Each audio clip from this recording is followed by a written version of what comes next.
Mas. Ini Pak, motor saya mogok Pak. Mas Nathan ya? Loh, oh iya Pak Andi. Yang dulu PKL di SMA 7 itu kan? Oh iya Pak. Oh, gimana kabarnya? Baik Pak. Loh Pak Andi di sini ada apa Pak? Ini saya baru jalan-jalan sambil lihat-lihat bangunan ini kan saya kagum aja dengan keraton. Ini kan keraton mau membangun kembali benteng yang dulu ini runtuh. Oh ini dulu runtuh nggak Pak? Iya betul. Ini kan dulu ketika HB1 dibangun muter itu seluruh keraton. Kemudian ketika HB2 itu kan HB2 nggak mau takluk lah sama Belanda. Kemudian Belanda diserang sama Inggris. Kemudian Inggris juga mau menaklukkan keraton tapi HB2 juga tidak mau takluk.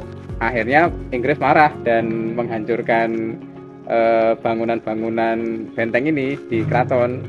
Nah ini kan terkenal dengan istilah geger Sepehi. Itu tahun 1812. Ketika itu Inggris membawa pasukan sebanyak 1.200. Itu pasukan Sepehi namanya ya, sehingga dinamakan di situ geger Sepehi. Nah ketika Inggris menyerang, ini semua bangunan sudah luluh lantak gitu ya. Kemudian Inggris masuk dan semua pustaka di keraton harta benda dijarah sama Raffles ketika itu. Nah kemudian pihak keraton nggak bangun lagi, sehingga dulu sini itu banyak rumah-rumah Mas. Banyak rumah-rumah sebelum ini dibangun kan baru itu. Ya. Oh iya Pak. Nah ini dulu rumah-rumah, kemudian keraton mau membangun lagi kan.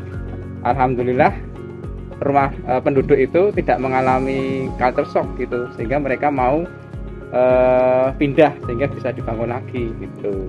Oh culture shock itu bukannya yang kalau orang pindah ke luar negeri gitu ya Pak?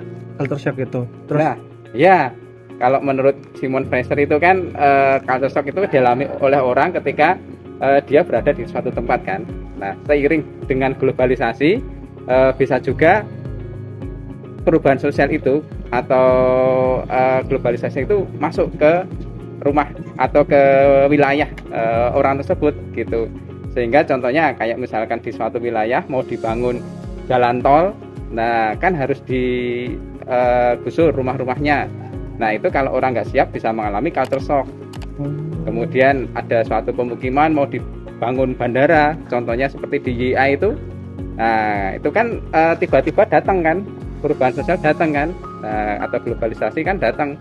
Dengan era sekarang kan kebutuhan bandara kan menjadi suatu keharusan gitu kan. Nah itu kalau orang nggak siap bisa mengalami culture shock seperti itu. oh gitu nggak Pak? Ya jadi intinya culture shock itu yang kata kuncinya adalah keguncangan jiwa yang itu mengakibatkan adanya gangguan psikologis gitu ya.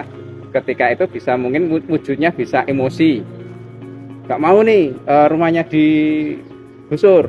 Akhirnya dia secara emosi meluapkan, atau mungkin dia mengalami guncangan jiwa yang berupa dia itu tidak percaya diri, bisa mengurung diri, menyendiri. Nah itu salah satu bentuk culture shock seperti itu.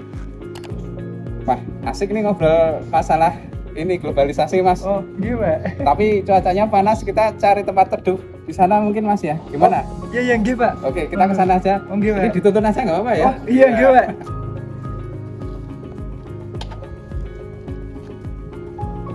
Oh iya Pak, kalau bedanya culture shock sama culture lag itu apa ya Pak? Oh, kalau culture shock itu kan tadi sudah saya ceritakan, itu kan ada suatu guncangan jiwa ya, yang itu nanti berpengaruh pada kondisi kejiwaan masyarakat gitu kan. Kalau culture lag itu sesuatu yang harus bisa dibandingkan. Namanya lag itu kan ketimpangan gitu ya. Ibaratnya nih, contohnya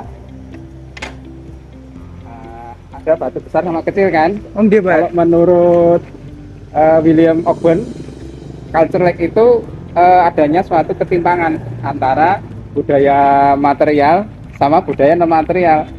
Jadi budaya material itu contohnya pembangunan teknologi itu berkembang dengan sangat cepat, tapi tidak diiringi dengan budaya non material seperti pemikirannya, perilakunya gitu. Jadi kalau misalkan contohnya dia itu beli motor yang baru gitu ya, teknologi terbaru. Tapi dia itu secara perilaku dan pemikiran masih lama, sehingga dia dalam menggunakan motor itu tidak sesuai dengan aturan gitu. Atau menggunakan HP yang harusnya HP itu bisa digunakan untuk hal-hal yang positif, produktif, tapi dia menggunakan HP yang canggih-canggih itu untuk hal-hal yang negatif. Nah, itu kan suatu budaya yang tidak berkembang dengan sama gitu ya. Nah, itu terjadi ketimpangan seperti itu. Oh, begitu nggih, Pak? Ya, itu bedanya dengan culture shock tadi. Itu ada bengkel Mas di sana. Oh, nggih, Pak. Kalau gitu saya perbaiki dulu nggih, Pak. Siap. Motornya. Sekalian saya mau pamit, mau ke sekolah dulu. Oh, nggih, Pak, nggih, Pak. Sukses selalu Mas Ya. Nathan. Terima kasih nggih, Pak. Oke. Ya, terima kasih, Pak. Assalamualaikum. Waalaikumsalam.